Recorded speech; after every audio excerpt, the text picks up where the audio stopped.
Gaby, siguen entrando constantemente, así que aguardemos unos minutitos, ¿sabes?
Profe, ¿cómo está? ¿Qué tal?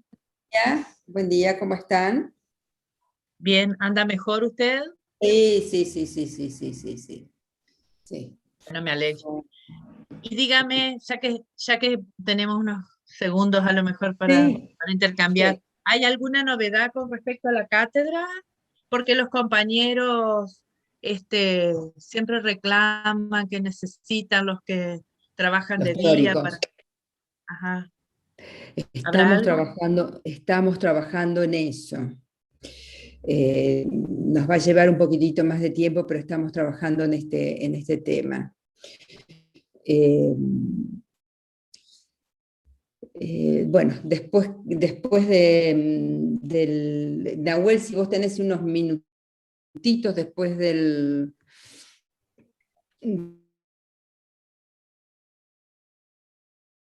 Sí, Gaby. teórico, dos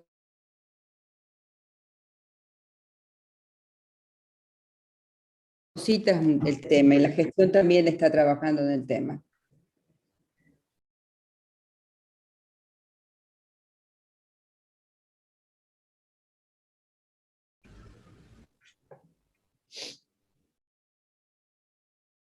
Gracias, profe. Yo para algo que decirles, digamos, porque como Sí, ellos quieren seguirlo, pero se les escapa, no pueden manejar el mismo no, horario. seguro, seguro. Sí, sí, sí, sí.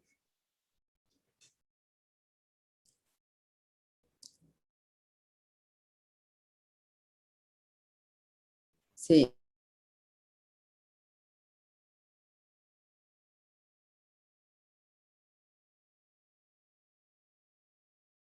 Sí.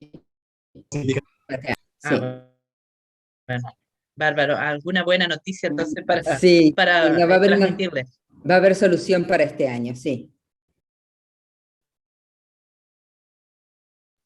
Bárbaro, gracias.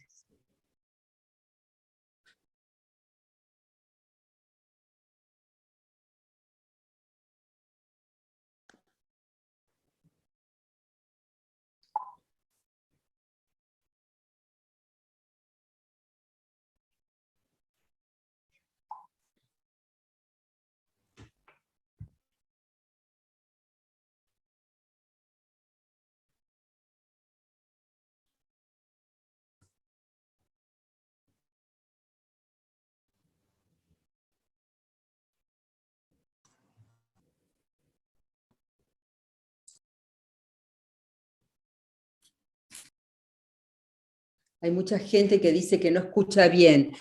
Bueno, ahora cuando comencemos el teórico vamos a ir chequeando.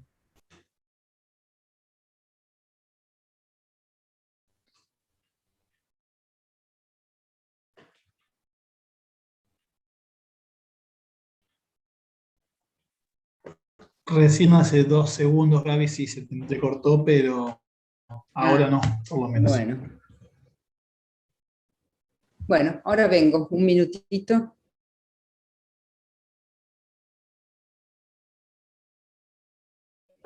Y comenzamos.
Bueno, ¿y estamos bien ahí?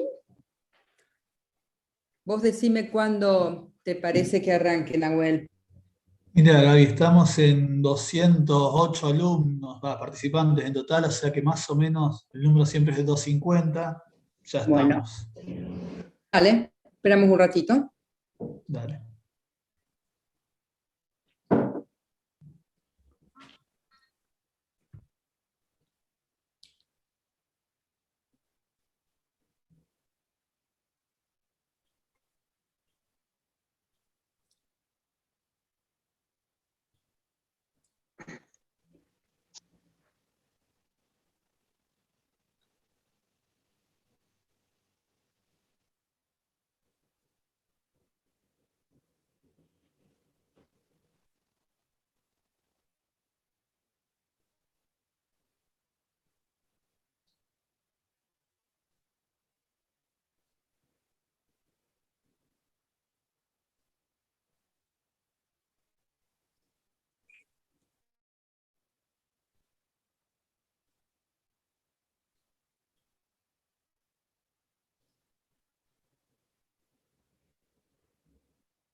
Gaby, ya estamos en Sí, 220, superando los bueno. 220, si querés empezar. Bueno, vamos a empezar entonces con la unidad número 2 del programa, que serían los aportes del psicoanálisis a la psicología social, y hemos tomado como texto privilegiado Psicología de las masas y análisis del yo.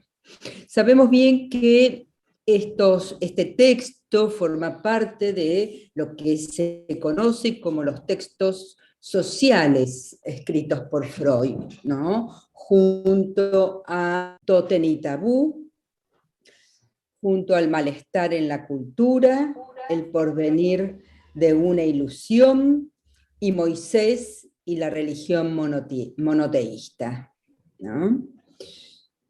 Bueno, vamos a ir haciendo un recorrido del mismo. ¿Y por qué? Y vamos a ir pensando por qué es pertinente, ¿no?, para poder pensar esta cuestión entre la psicología individual y la psicología social, ¿no?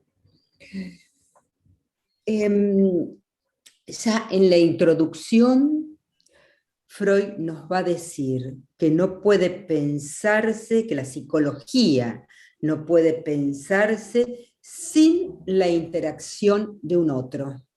Y fíjense que habla de psicología, no habla de psicoanálisis, ¿no? En la introducción, se los voy a leer textual, dice: la oposición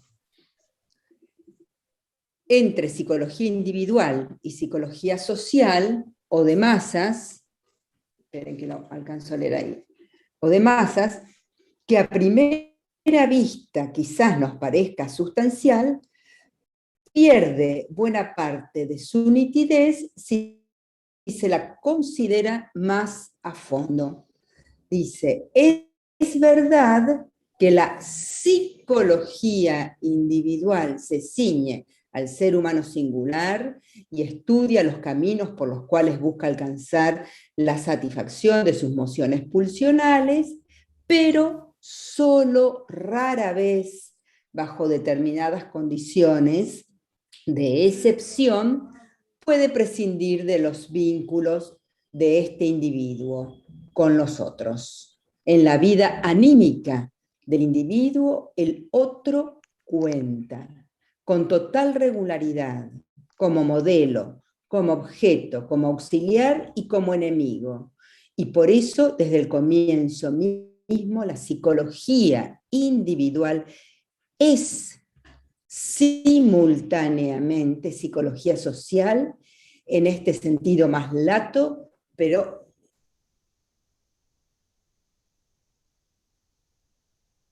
enteramente legítimo. Bueno, ¿no? Entonces, en la introducción nos habla de psicología, ¿no?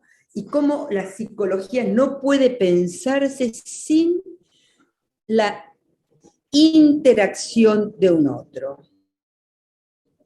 Bueno, ¿cuáles serían los puntos más relevantes, ¿no?, en este texto que cuenta con varios capítulos? Vamos a ir haciendo una pequeña puntuación que después la continuaremos en la clase siguiente. En primer lugar, como punto relevante, tenemos que mencionar que el carácter social no es innato. En la introducción ya nos los dice, y también más adelante vamos a ver cómo polemiza con William Trotter, ¿no?, acerca del carácter social, ¿no?, sosteniendo que no es instintivo, no es innato, y que Freud lo va a remitir luego, ¿no?, a ese momento mítico de la horda primitiva, ¿no? Esto ya lo vamos a ver más adelante, en la segunda clase. Bueno, entonces decíamos, lo social no es innato, sino que es producto de la represión, ¿no? El surgimiento de lo social, vamos a ver cómo, desde esta perspectiva, es producto de la represión. También, ¿qué nos va a señalar? Nos va a señalar la falsa dicotomía psicología individual, psicología social, ¿no?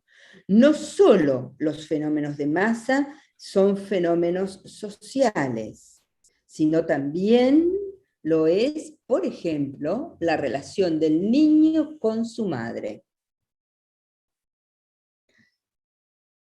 ¿Qué otro punto relevante nos va a hablar? Nos va a mencionar la estructura libidinal de la masa. Todas las relaciones en la masa tienen un carácter libidinal. Y otro concepto clave que voy a destacar en este momento es el de la identificación. Para Freud, la identificación es tanto la base libidinal del lazo colectivo como la base de la constitución subjetiva, de la constitución del sujeto, de ese aparato psíquico, ¿no? Recuerden que el yo, ¿no?, se conforma también, se forma a partir de las identificaciones, ¿no? La identificación es un proceso de enriquecimiento del yo, donde el yo toma las cualidades del otro y las hace propias. Bueno, en esta primera clase vamos a hacer referencia, ¿no?, a los autores que Freud toma en su libro, fundamentalmente a Gustave Le Bon, ¿no?, y a William McDougall. A los dos ya lo hemos visto en las clases anteriores, ¿no? Hemos hecho alguna referencia de cuáles han sido sus perspectivas y sus recorridos. Es decir, podemos plantear cuáles eran los problemas que se trataba de ver en aquel momento. Recuerden que este es un texto que Freud lo escribe en 1920-1921. Entonces, ¿qué problemas trataba de ver? Fundamentalmente trataba de ver las transformaciones psíquicas que sufren los individuos al incluirse en una masa, ¿no? ¿Por qué un sujeto se comporta de diferente manera cuando está aislado que cuando está formando una masa? Y también, ¿cuál es la causa de esa transformación, ¿no? ¿Qué es lo que motiva los cambios, o esos cambios tan notables, ¿no?, que se dan en las personas? Según Le Bon, el hecho de que los individuos estén incorporados a una multitud los va a dotar a esos individuos, ¿no?, de una especie de, él la va a denominar alma colectiva.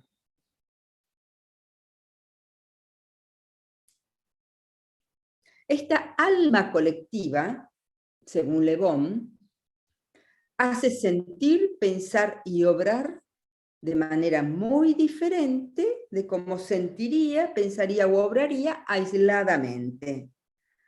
Sea cual sea su nivel intelectual,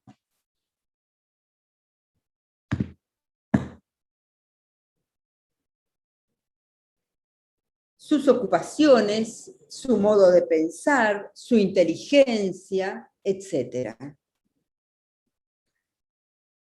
Bueno, Freud sigue preguntando en que debe existir algo más que este alma colectiva, ¿no?, que los enlace unos a otros, ¿no?, que no puede quedarse solamente con, ay, tengo una mosquita acá, con la existencia de un alma colectiva. Le Bon lo plantea, ¿no?, a ese algo más, pero se centra, ¿no?, más en las modificaciones que sufre el individuo cuando se ve inmerso en una masa. Dice entonces que en esta multitud, ¿no?, se borran las adquisiciones individuales, desapareciendo la personalidad de cada uno, ¿no?, y aparecen más al desnudo, ¿no?, la base inconsciente común a todos. El individuo, ¿no?, adquiere, según Le Bon, un sentimiento de potencia invencible, ¿no?, por lo que le permite, de alguna manera, ceder, ¿no?, a los instintos, ¿no?, que aisladamente los hubiera refrenado. Es decir, se convierte en un irresponsable, dice Le Bon. ¿No? El individuo suprime entonces las represiones. Y así, bueno, Le Bon, cuando ustedes recorran el texto, van a ver que dota de una serie de características, ¿no?, que el sujeto desciende varios escalones en la escala de la civilización, que se convierte en un bárbaro, etcétera, etcétera, ¿no? Pero bueno, otra causa, según Le Bon, es el contagio, según Le Bon, es el contagio mental, ¿no? Pero el contagio mental es un efecto de otra causa. La interrumpo. Sí, Julia, sí. Valentina, un segundo. Valentina. Usted dijo que este individuo tiene un sentimiento de potencia invencible que cede a los impulsos que aisladamente hubiera refrenado. ¿No sería al revés? No. A ver,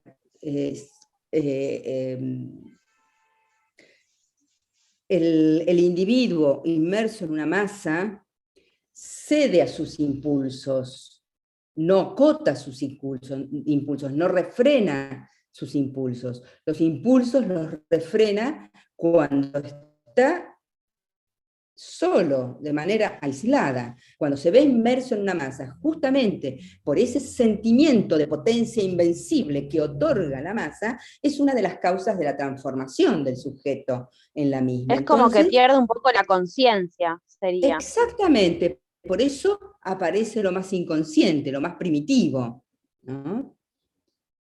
¿Se entiende? Y en la masa. En la masa, sí, Valentina, en la masa. Me está costando un las poquito entender. inhibiciones. ¿Cómo? Se pierden las inhibiciones, se podría decir. Claro, sí. Se levantan las represiones. Claro, es como que estando con otras personas, como que no frena, no hace lo que quiere, digamos. Se siente así como... Piénsenlo, como que estando con otros, ¿no?, somos capaces de hacer cosas que no las haríamos estando de manera aislada. Después podemos pensar un montón de ejemplos. Claro, porque hay un autor de teoría social que es el que nos plantea, no me acuerdo cuál bien es, que, digamos, la masa es la que ejerce la coacción social, digamos.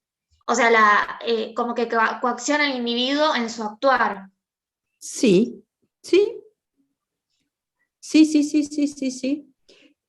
Freud acá, a ver, acá está, de alguna manera, toma a estos interlocutores, ¿no?, a través de los escritos que ellos han ido realizando.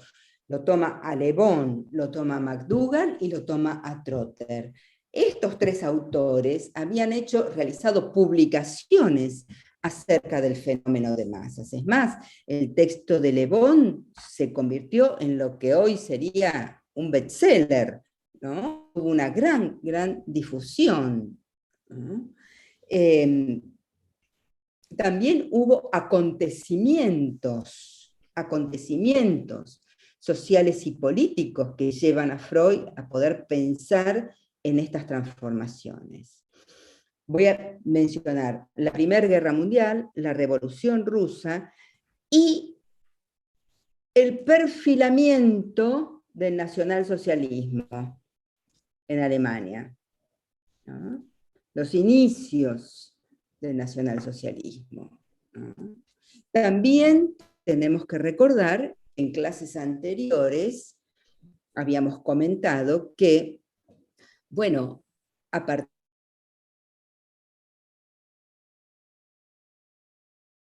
de los hechos de la Comuna de los reclamos, ¿no?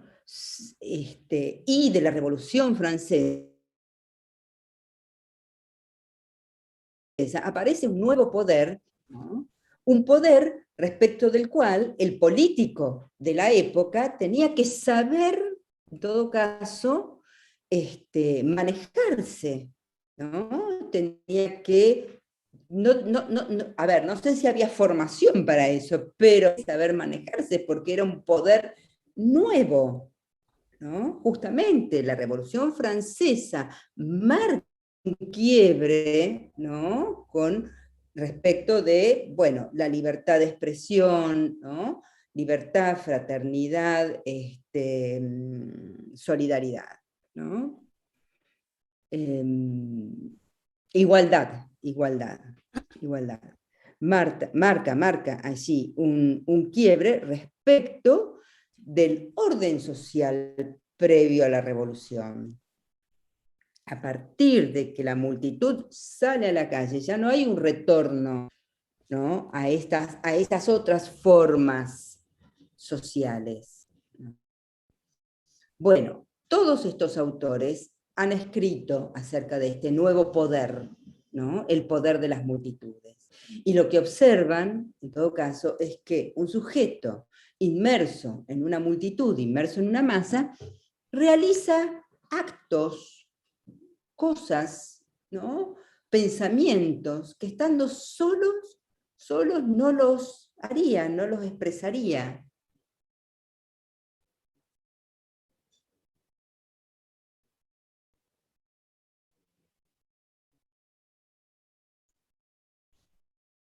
Acá se están contestando en el chat. Perdón, profe, tengo una consulta. Usted recién mencionó estos tres momentos que sería la Revolución Francesa, la Guerra Mundial y el comienzo del nacionalsocialismo en Alemania. ¿A qué se referiría? La Revolución Rusa.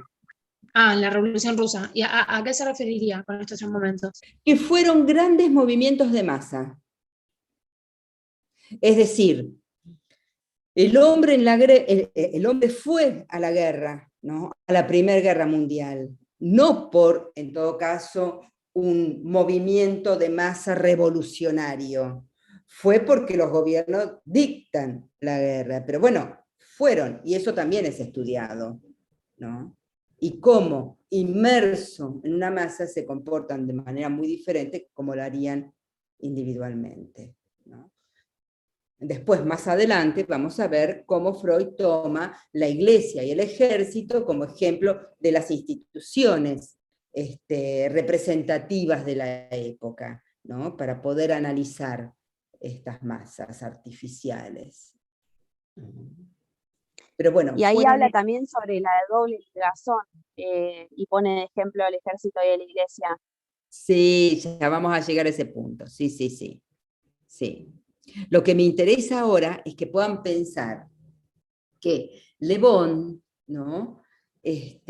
Otorgaba a estas transformaciones del individuo, decía que eran efectos de un contagio, ¿no? De un contagio a causa de la sugestionabilidad, es decir, un estado semejante a la fascinación del hipnotizado.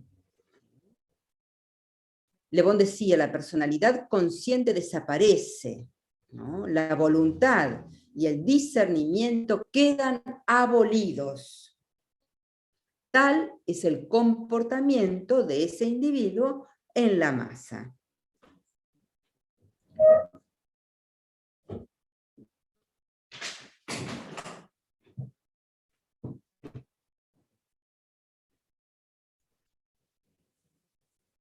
Profesora, Sí. ¿se puede decir que la mirada de estos autores, Le Bon, McDougall, siempre es una mirada negativa de la formación de la masa, ¿no? Freud lo mira de otra manera. Sí, si ustedes miren, si algún día tienen tiempo y ganas, no se pierdan el texto de Gabriel Tarde, El gran miedo burgués. Claro, habla. porque vienen como a reacomodar la sociedad y hasta dónde llegará el poder de la masa, creo yo, ¿no? Exactamente, el poder de las multitudes. Y después Freud viene a dar vuelta a todo cuando dice todos somos parte de masas, pero como duran en el tiempo no nos damos cuenta.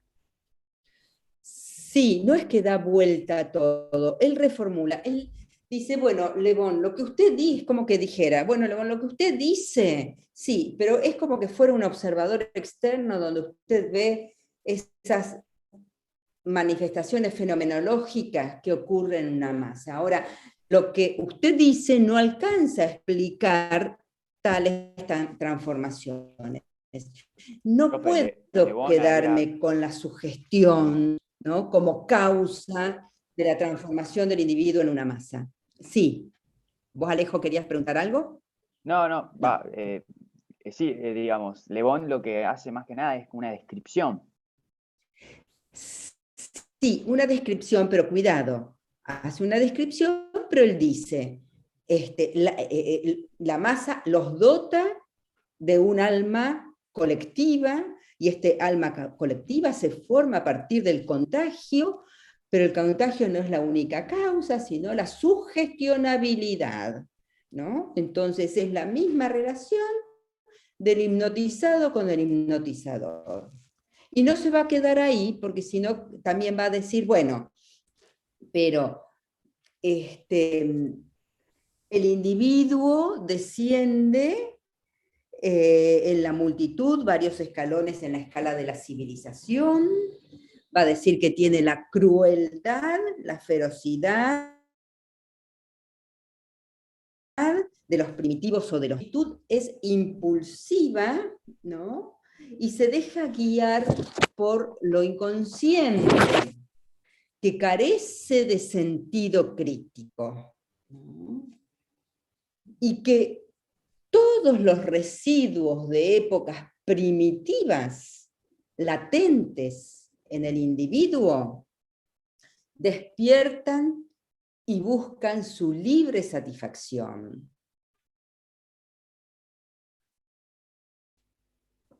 También dice que la masa se muestra accesible al poder mágico de las palabras.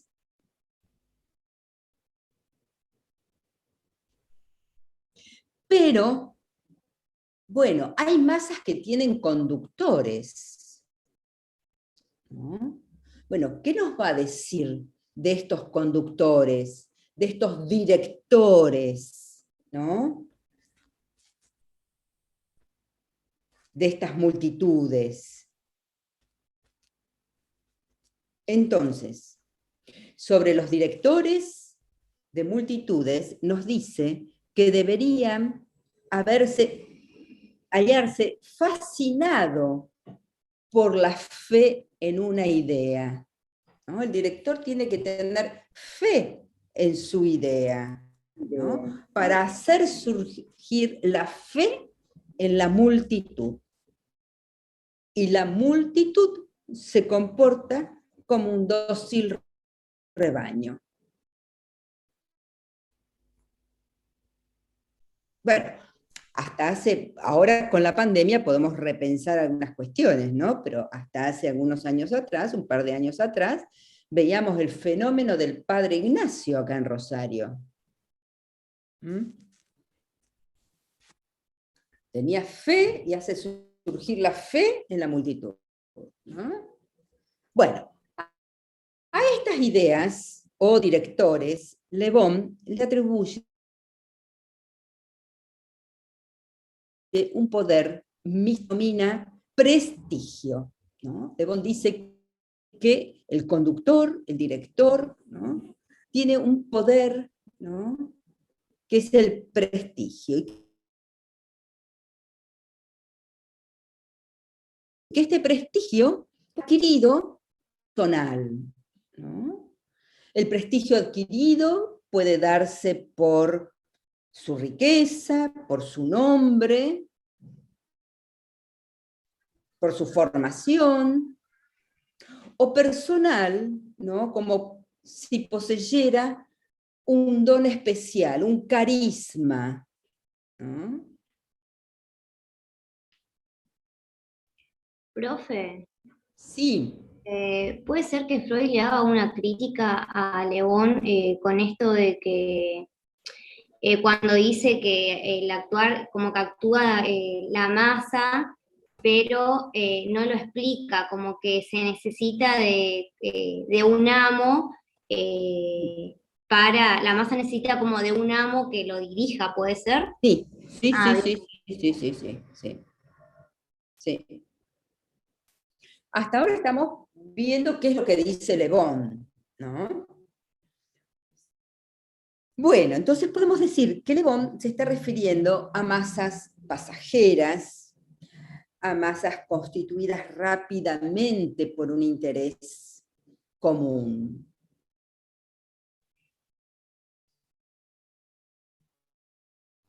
El otro autor, McDougall, ¿no? Que ya lo vimos, ¿no? Fue uno de los que había escrito esos handbooks, ¿no? Esos primeros manuales de psicología social en los Estados Unidos, ¿no? Había salido el manual de Edward Ross y el de William McDougall, ¿no?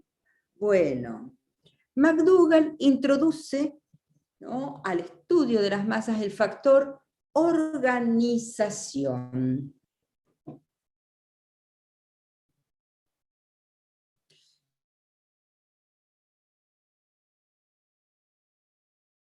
Él se va a referir a o asociaciones permanentes. Y esas masas estables o asociaciones permanentes toman cuerpo en las instituciones sociales.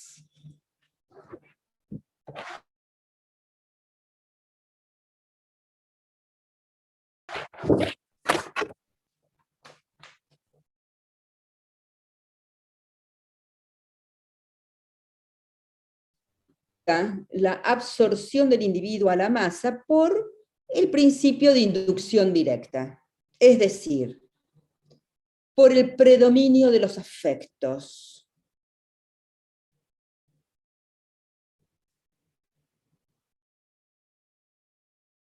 Coincide con Le Bon en que las masas son excitables. ¿Podrías repetir la última frase? Sí, sí, sí, sí. Él explica la absorción del individuo por la masa por el principio de inducción directa, es decir, por medio del lazo afectivo, de los afectos, por el predominio de una afectuosidad en la masa.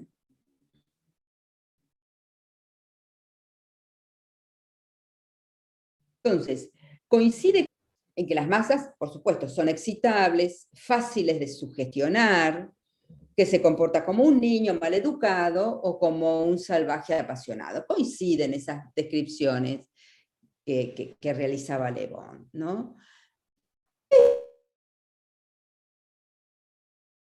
Pero, distinción McDougall, dice que para las multitudes que ofrecen una organización superior, enumera determinadas condiciones,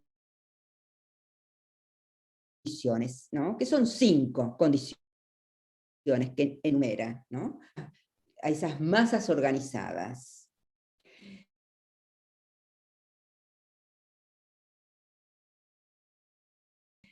Después también acá está referido a instituciones, el concepto.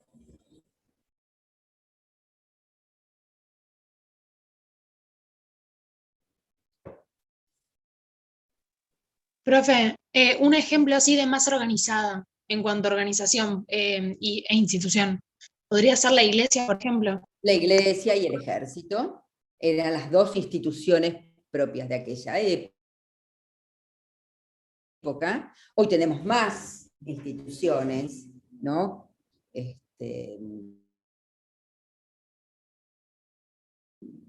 La caminata que hicieron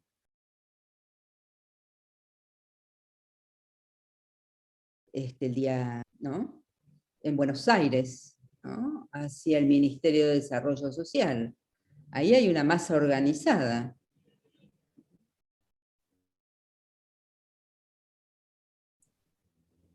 Bueno, Entonces estas 5 condiciones son que tenga cierta continuidad y permanencia,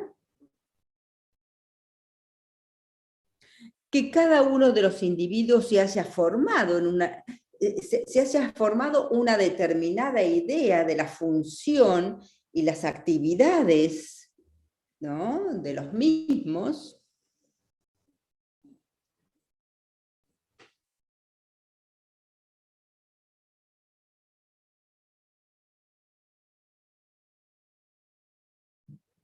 Que se relaciona con otras formaciones colectivas, aunque sean diferentes.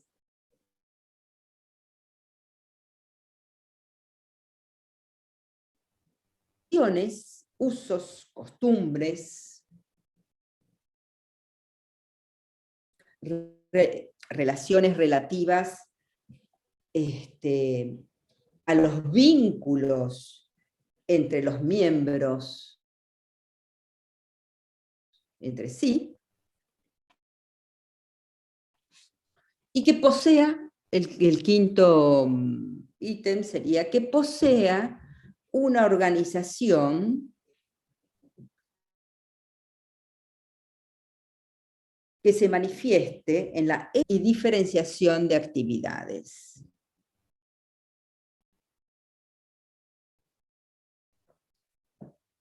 Profe, ¿podría repetirme la cuarta? Sí, que posea tradiciones, usos, costumbres, relativos a las relaciones recíprocas entre sus miembros, es decir, relativos a los vínculos entre sus miembros.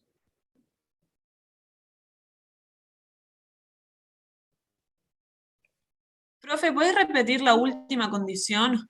Y, por supuesto, que posea una organización que se manifieste en la especialización y diferenciación de actividades.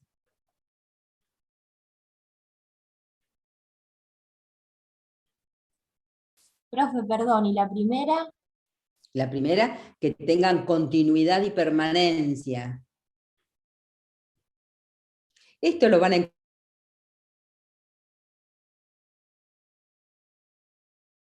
encontrar en el texto respecto de estos puntos, ¿no? Profe, una consulta. Cuando vos Sí. decís en la segunda característica o condición que cada uno de los individuos se haya formado unidad de las funciones y actividades. Exactamente, el rol que cumple dentro de esa institución cada uno.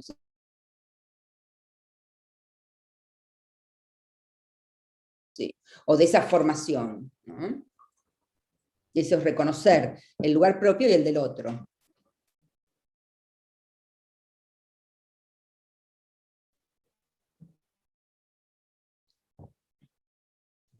Bueno, ahora bien, para analizar Profe, estos temas... Sí. Una Sí, pregunta, sí, ¿la universidad podría pensarse como una masa organizada? Sí. Bien. Sí, sí.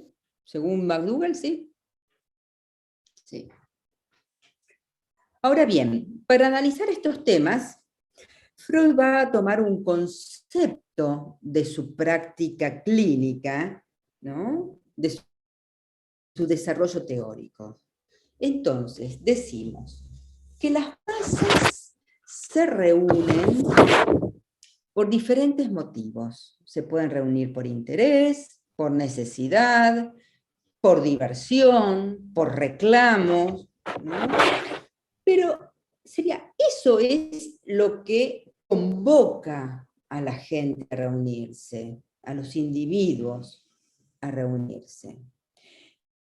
Pero una vez reunida, se pone en juego otro mecanismo, cohesión, ¿no? Y que, a ver, acá está, que son los que garantizan la cohesión, ¿no? Y acá tenemos que hablar, o Freud nos habla, de los lazos libidinales, de la libido, ¿no? La libido es un término perteneciente a la teoría de la afectividad, ¿no? Según Freud, es la energía de las pulsiones relacionadas en todo aquello comprendido bajo el concepto de amor. Estas pulsiones han sido llamadas desde el psicoanálisis pulsiones sexuales. Entonces, en la esencia del alma colectiva existen lazos afectivos, existe, es decir, una estructura libidinal.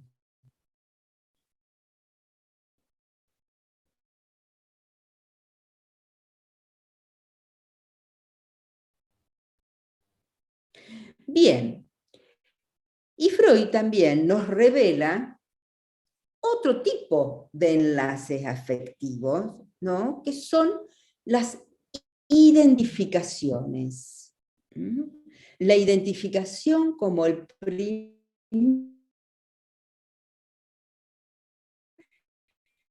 lazo afectivo del individuo con otro, antes de toda elección de objeto. Profe, decía. se le está cortando. Cabe recordar. Luego. Sí, Luis. No sé, ¿Se me corta a mí? yo solo. Pero... Mira, No, a mí recién me también. marcaba que estaba A mí también se me conexión. corta. A mí también Bueno, se me corta. aguárdenme un segundo, esperen que Sí, a verifique mí una también. cosita porque cambié de computadora. Acá, esto es lo que está.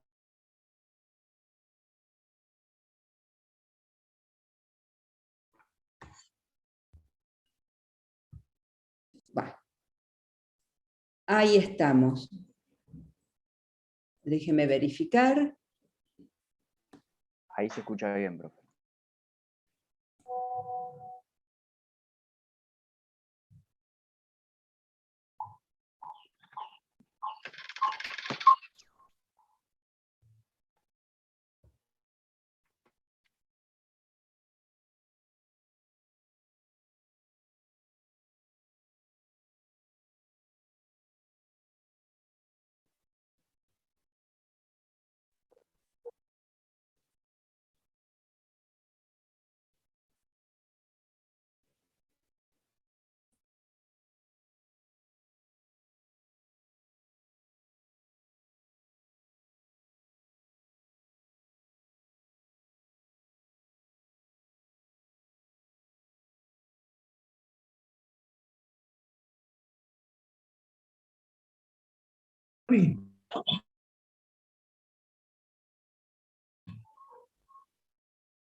Sí, No, sí. quedó congelada.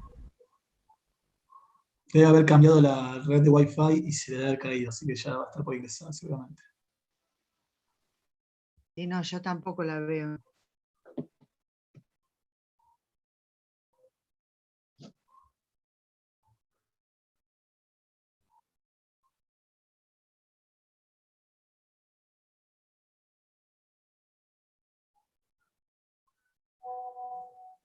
Profe, estas clases no se graban, ¿no?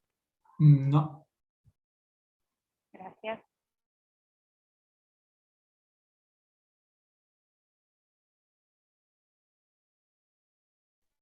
Ahora me mandó un audio, chicos, que se está reconectando porque se le tildó toda la conexión de Wi-Fi.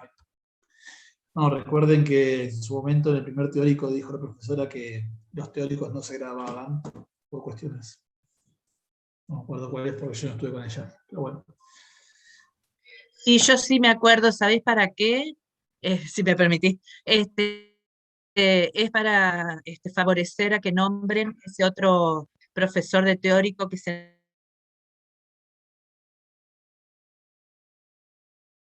que necesita la cara. Para grabar un teórico hay que armarlo de otra manera. Entonces, bueno, ya veremos cómo podemos solucionarlo.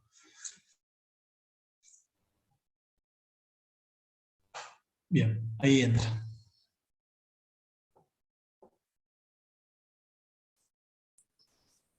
Bueno, en medio de todo Ahí esto está, Gaby. se me cortó el wifi. Se ve que fue un pestañeo que se cortó. Claro, ahí está. ¿Me oyen bien?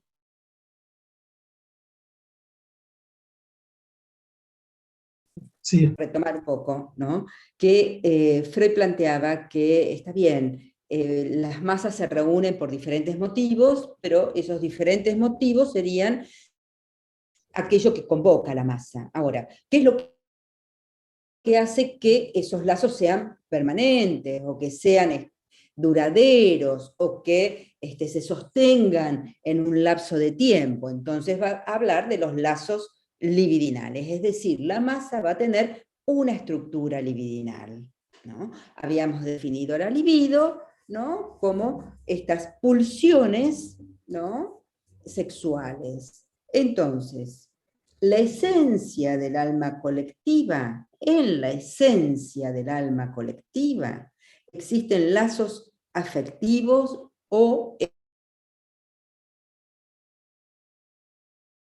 esta estructura libidinal, ¿no? Y Freud nos va a revelar que también existe otro tipo de enlace, ¿no?, que no es libidinal, ¿no?, que es un primer enlace afectivo con un otro, que es a partir de la identificación, ¿no? La identificación, nos dice Freud, es el primer enlace afectivo con un otro, antes de toda elección de objeto.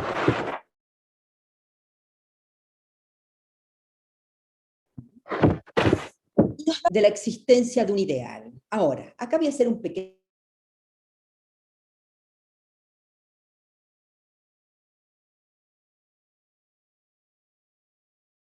paréntesis, también con toda otra serie de textos que Freud produjo a lo largo de su obra, y no solamente con los textos llamados sociales. Ya en 1910, en el simposio sobre el suicidio que él realiza, que se realiza en Viena, ¿no?, Freud enuncia allí que debe establecerse una relación entre aquella afección normal que es el duelo,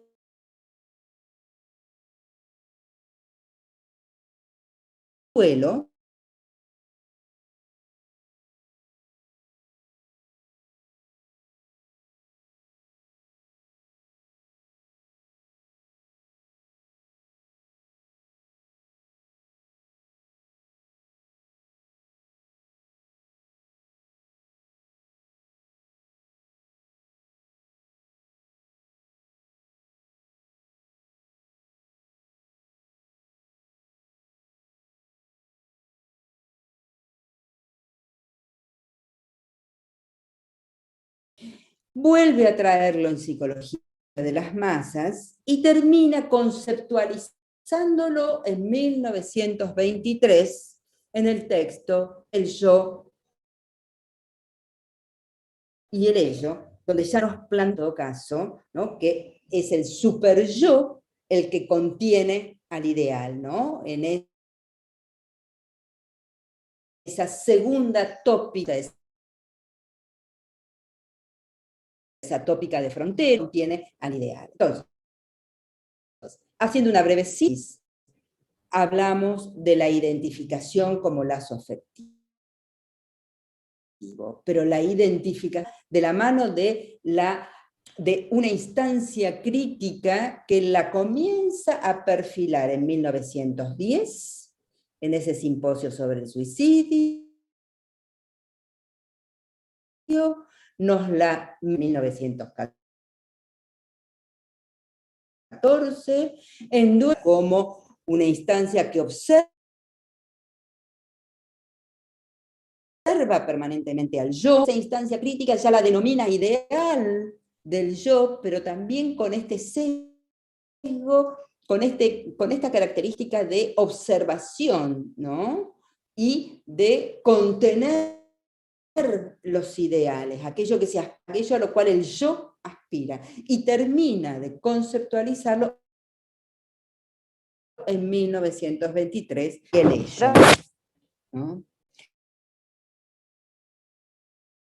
Entonces podríamos decir Y con el líder. Estilo podemos decir que está bien, que es correcto ese doble enlace, pero con los individuos